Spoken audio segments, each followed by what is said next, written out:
101, a half length in the front of Bolt Doro with a length and a half Solomini. Zatter on the inside running fourth. He's now drifting 4 lengths off the pace at the quarter pole. Encumbered faring best of the rest on the swing for home. Bolt Doro charges into the lead from Take the 101. They're followed by Solomini, well clear of Zatter and Encumbered. Next is Ayakara, but Bolt Doro is forging clear. This is a high caliber colt. We're witnessing the emergence of a star as Bolt Doro treats his rivals to a comprehensive walloping in the front runner. Scores by 7 lengths over Solomini. Take the 101 third. Ayakara finished fourth.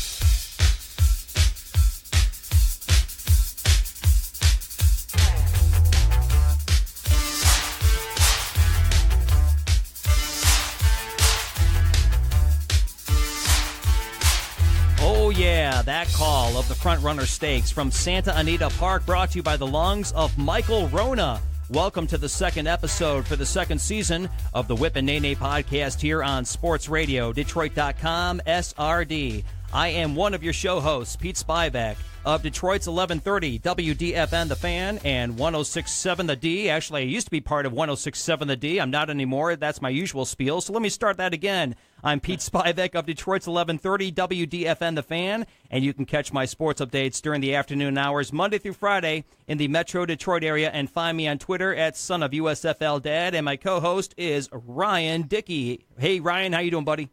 I'm doing very well, Pete. Thanks for having me again. This is our last show for about a month, huh? Yep. You got it, man. Tell everybody who you are, buddy. My name is Ryan Dickey. I am a freelance photographer, photojournalist. I write about horse racing, both harness racing and thoroughbred racing. Dabble in ownership a little bit. You can find me on Twitter at rdickey249. And you're also the president and CEO of Firehouse Racing Stables. That is correct. So there you go. Well, this is what Ryan and I do on the Whip and Neigh podcast here on Sports Radio, Detroit.com, SRD. He and I break down the 35 prep races on the road to the now 144th running of the Kentucky Derby. And that prep race schedule, I should say, runs from September to April. And the road to the 144th running to the Kentucky Derby, that has changed over the past 5 years, or 6 years, I should say now, to a point system based on finish in those Kentucky Derby qualifiers. There are 35 qualifier races known as prep races that run from September to April to determine the field of 20 for the 144th running of the Kentucky Derby. Now, the last 16 of these 35 prep races are known as the Kentucky Derby Championship Series because those races award the most points overall. And the top 4 finishers in each prep race from September to April gain points based on finish in each prep race. Now, the winner gets the most through 4th, which gets the least. And the top 20 horses at the end of the series of qualifiers from September to April, they earn a gate at the 144th running of the Kentucky Derby. All prep races are either Grade 3, Grade 2, and Grade 1. Grade 1 having the hardest competition through Grade 3. So let's put it to you this way. All these horses are like BCS college football teams. Grade 1 is like Power 5 conference football. Grade 2 is like Mountain West, American Conference, and Conference USA. And Grade 3 is like Maction and Sun Belt. And all those horses race to make the top 20 in the nation. So, like I said, sort of like college football. There you go. Hope you understand that. We would, at this point, break down the current top 20 standings, but they do not exist as of right now because there's only been 2 prep races out of the 35 scheduled. And coming up this weekend on October 7th, we have 2 prep races to break down on the schedule. The Champagne from Belmont Park and the Breeders Futurity from Keeneland. So I'm going to toss it over to Ryan right now. And Ryan, let's get to the Champagne, my friend. Let's introduce that one to the folks. Sounds good. The Champagne is going to be a Grade 1 affair at 1 mile at Belmont Park. It'll be race number 8. They're running for a purse of, $500,000. And as always, the year before the Kentucky Derby, these prep races are for 2-year-olds. These are all 2-year-old colts. 1 gelding, and the first horse is Cowboy Karma. He is the gelding of the bunch. Alex Citron will be up for trainer Larry Jones. He's 12-1 on the morning line. Number 2, Blame It on Honey. Kendrick Carmouche will be up for Anthony Ferrier. This one is 50-1 on the morning line. We have Manny Franco aboard the number 3, Stronger, for Eric Guillot, who has 2 in this race. He's 15-1. Number 4 is Enticed. Now, Enticed is cross-entered in both this race and the second race that we'll break down, which is in Keeneland. Hasn't been determined yet which race he'll race in. But number 4, Enticed, 10-1. Karen McLaughlin is the trainer. Junior Alvarado, the jockey. Number 5, Master Manipulator, Eric Yo, that's his second entry. Angel Arroyo will be the jockey, 20-1 on the morning line. Number 6 is Good Magic. Chad Brown's the trainer. Jose Ortiz, the jockey, 7-2 on the morning line. Do believe that's your favorite. That he is. That is correct. Okay. Number 7, Bahamian. Mario Gutierrez up for Simon Callahan, the trainer, 5-1 on the morning line. We have number 8, Avinu Malkainu. Ooh, that's a tough one. Avinu Malkainu, the 8-horse, 6-1 on the morning line. Luis Saez, your jock. Jeremiah Engelhart, the trainer. Number 9, Honorable Treasure. Kenny McPeak, the trainer. Dylan Davis up in the saddle, 6-1 on the morning line. Number 10, Full of Run. Your jockey is going to be Nick Juarez, and your trainer is Jason Service, 15-1 on the morning line. Lots of value there. Number 11, Has It. Todd Pletcher, your trainer. Johnny V, John Velasquez will be aboard, 4-1 on the morning line. And number 12, Ferenz Fire, or is it Ferenzi Fire? Jason Service, your trainer. Irad Ortiz Jr., your jockey, 10-1 in the morning line. And that's your field of 12 for the Grade 1 Champagne. You got it, Ryan. Yeah, that's a Grade 1 1-mile, $500,000 race, the Champagne Stakes from Belmont Park on Long Island. And the points awarded for that race are 10 for the win, 4 for second, 2 for show, 1 for fourth, and that's race 8 on your card. And again, like Ryan said, a field of 12 horses, and the post time is scheduled for that at 4:13 p.m. Eastern Time. You can see it on TVG, and the weather is scheduled to be partly cloudy and 80 degrees. So, Ryan, since you got us started with the Champagne, why don't you let us know how you see this race filling out and finishing out? I think I tipped my hand a little bit when I was giving the rundown. I should probably not do that. But I am leaning a little bit towards number 10, Full of Run, the Jason Service horse. It's a Power Broker Colt.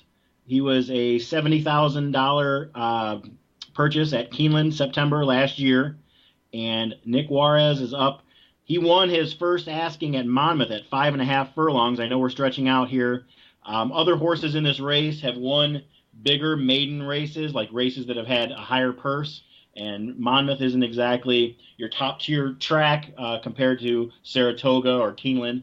But Nick Juarez, very underrated jockey. He's very, very solid, very good. He's been doing well in New York. He has a very high ceiling, and I like him even though there are other horses that have had higher speed figures. I'm number 1 going for 10, Full of Run, 15-1 is my long shot, who I like on top. That's a pretty nice breakdown there, Ryan. You make some pretty good points in your picks as well. I'll tell you definitely, you're sort of, again, kind of creeping into my thought process about how this race is going to shape out. I see a lot of good front-end speed on this race, and not only is the front-end speed going to be there, it's going to be fast. Let me make sure, because we have two races here. I want to make sure that I did not get them all mixed up with the two. Yeah, I think this is the one with the front-end speed on it. This is a horse that really sets up well for a nice little matchup between the 8 Avino Malkino and the 12 Ferenze Fire, at least in my opinion. I think that Has It. I wonder if he does have it for the Saturday's race for the Grade 1 Champagne Stakes, because there's lots of good competition. These horses seem to be pretty even. You also got Ferenze Fire.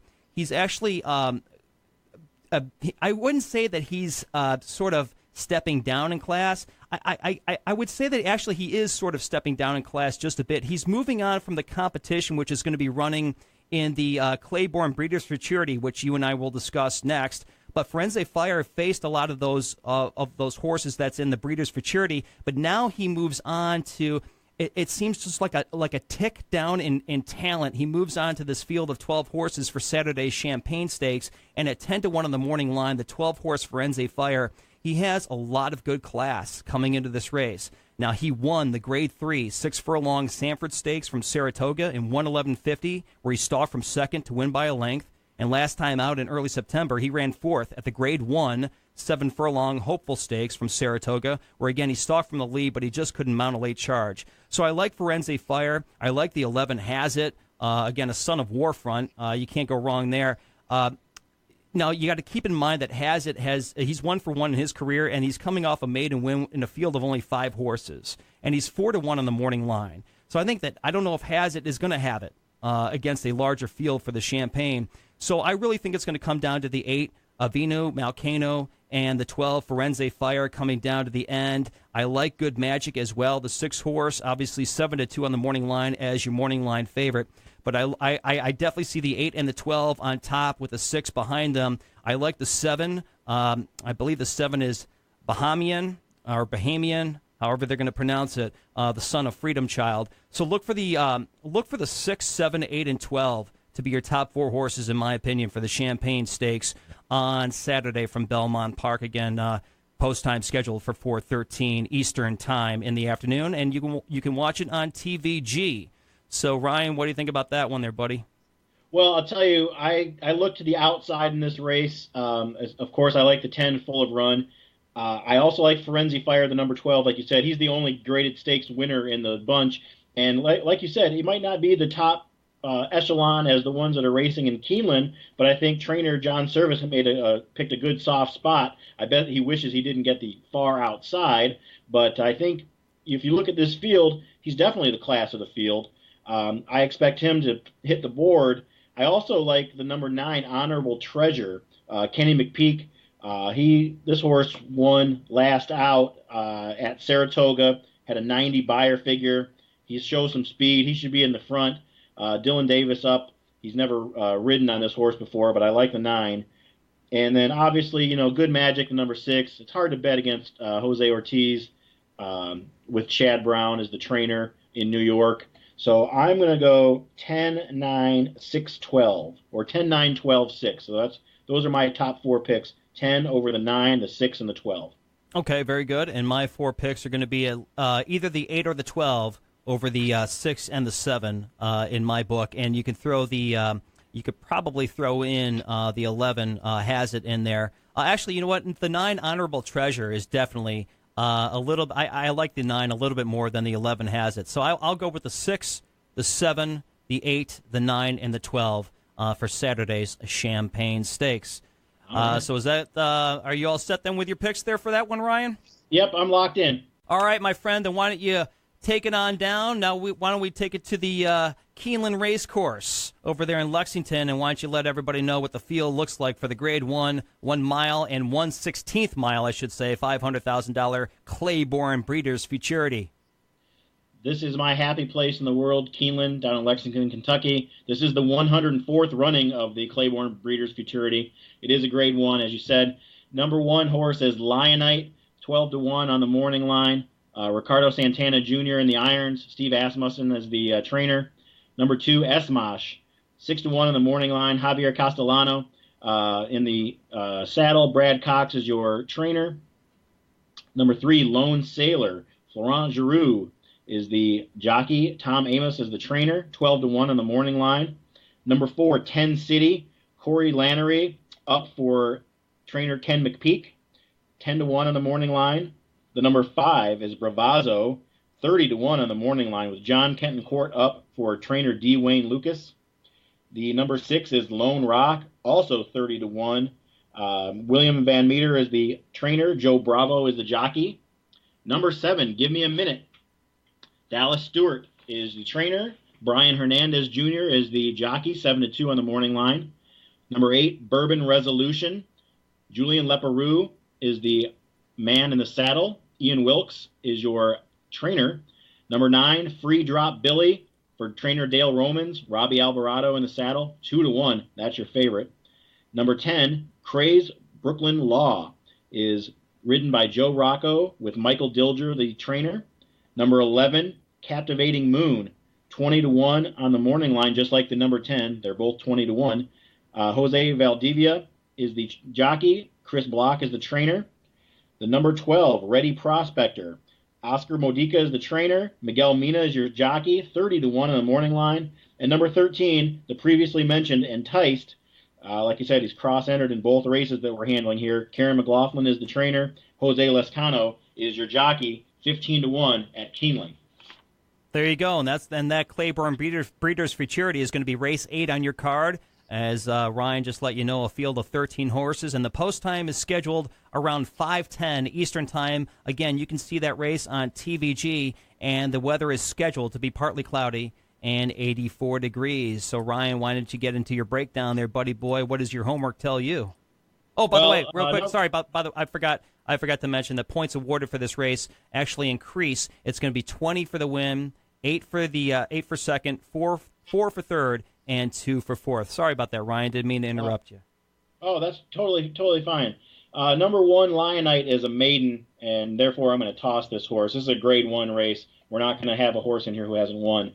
So we'll go ahead and put a line through Lionite. Number 2, Esmosh, is going to be a speed horse. There's a lot of speed in this race as well. This one will be on the front end. We can talk about his chances later. Number 3 is going to be also in the speed duel at the front. Number 4, 10 City. This is my choice in the race. I like the 4, 10 City, 10-1. Kenny McPeak, local trainer, Corey Lannery. This horse won at Keeneland in his debut. He won one of those 4.5 furlong maiden races. He's also the only horse in this race who's tried the distance. He finished 3rd at this distance, but he's the only one that's tried to go this far. Number 5, another speed horse. I'm going to toss him. Number 6, Lone Rock, another speed horse. Going to toss him. Number 7, Give Me a Minute, is graded stakes place. He came in 3rd in the Hopeful, which was at Saratoga. Now, there's 2 horses in this race that were in the Hopeful. We have the 2nd place finisher and the 3rd place finisher. That's this number 7, Give Me a Minute, and number 9, Free Drop Billy. This is a very good race. This is a very good race for 2-year-olds at Saratoga. I like both of these horses in this race for that reason. I like the 4 on top, 10 City, with the 7, Give Me a Minute, and 9, Free Drop Billy. But just to finish the rest of this race, number 10 is going to be a toss for me. Number 11 is going to be a toss. Number 12 is a stakes winner in his own right. He's going to be speed. Not sure if number 12's post is where they want to be here for Keeneland for this race. And then the number 13, Enticed. We don't know if this horse will be in this race or in New York. We'll find out real soon, but not at this time that we air it. So for me, I like the number 4, 10 City on top. The 7 and the 9 both coming out of that Hopeful. And then the Lone Sailor, the Florent Giroux horse from Tom Amos, I like that one. So I'm going to go 4-7-9-3.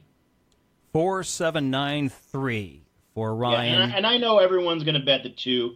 Esmosh is going to be the horse that people are going to bet on, but I'm going to go with the number 4 instead. Well, let me give you some notes on Esmosh real quick, because you sort of bring up my wild card in the race, and here's why. He's a son of Tisway and Eagle Island by Fusashi Pegasus. He's 1 for 3 in his career, so it took him 3 tries to win a maiden. But Esmosh, he did it last time out back in mid-September, where he won the 1-mile maiden from Churchill Downs in 1:35.82, and he picked up the lead at the half pole, and he still won by 2 lengths. But here's the interesting thing about Esmosh. He does very well on the lead when he's not challenged. That's why he lost his other 2 maidens. As soon as he's challenged on the lead, he flips out.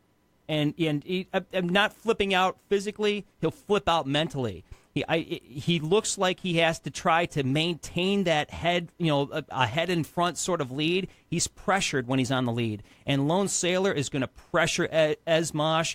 Esmosh is going to be breathing very hard at the end of this race, especially with Lone Star right on his tail.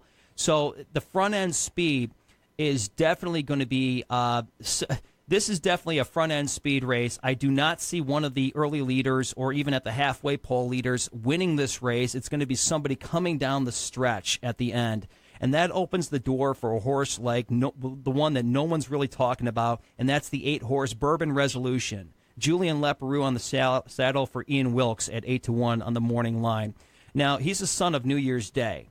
And he's 1 for 3 in his career. Last time out, Bourbon Resolution, he finally won his maiden, and he won a 7-furlong maiden from Saratoga in 1:23.51, where he led wire to wire to win by 2.5 lengths. Now, his front end style, it may be a killer on Saturday with those closers behind him, but of all the pace setters coming up on Saturday, I think that Bourbon Resolution really does have the best chance to hang on for a top 4 spot. So I sort of misspoke there. I called Bourbon Resolution a closer. I meant to say that of all the front runners, he's going to be the one that's the last one to hang on as Free Drop Billy and Give Me a Minute come charging down the end with 10 City behind him. Because I agree with you, Ryan, on your assessment of 10 City. You know, he won his. I should say his maiden win was that Grade 3 6-furlong Bashford Manor Stakes from Churchill, and he took the lead at the half pole, and he won by a length and a half. 2 starts ago, he won that the Ellis Park Juvenile Stakes from Ellis Park, where he tried to close from 5th, and he almost lost by, or I should say, and he lost by almost 5 lengths in that race. He was hemmed in for that race, so he's due, because he was really, really hemmed in for that one, and also he showed 3rd at the Grade 3 1 mile and 1/16th Iroquois Stakes from Churchill Downs. I agree with your assessment on 10 City. I think 10 City is ready to win. And I think he's ready to win a Grade 1 race, especially at 10-1 on the morning line. So I like your 4-horse. I also like the 7, Give Me a Minute. I like the 8-horse, Bourbon Resolution. And I like the morning line favorite of Free Drop Billy. He's on the morning line favorite at 2-1. I really see only the 4, 7, 8, and 9 being the top 4 horses coming across the finish line for the Claiborne Breeders Futurity on Saturday, again post time at 5:10. Do you see any? Do you see anything else, or any? Do you have any opinions on that assessment? No, I think we agree on the way that the race is going to be run. I think we agree that it's not going to be one of the horses at the front. I think that as far as the horses that I've picked, I don't think any of them, with the exception of the 12 Ready Prospector, who's 30-1. I don't see this horse winning the race, but I think he can get a piece. I think Ready Prospector, the number 12, is the horse that could be on the front that will stay, just like you think that the number 8 is the horse that will be on the front that can stay. So, I mean, you could switch out the 8 or the 12. It doesn't matter to me. So I like 4, 7, 9, and 12. Okay, very good. And, I think that's either going to be 10 City or Free Drop Billy to get that win.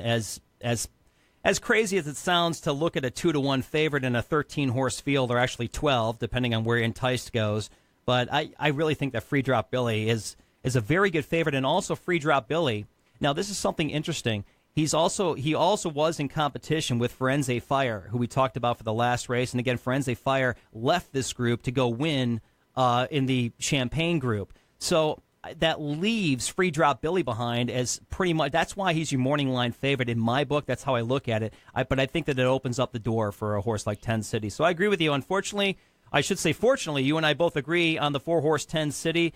Those listening to the show, sorry that we have the same pick, but it is what it is. Ryan and I are in the business to make not only ourselves money, but to make you money as well.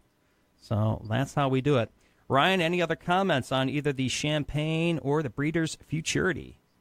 I wish I was at Keeneland this weekend. Yeah, you have been to Keeneland. Really quick, why don't you give folks who have not been to Keeneland, why don't you give them just a little, I didn't run that down before you and I talked about the show, but it just entered my mind. Why don't you give people just a little insight of what Keeneland's like? It's so beautiful over there.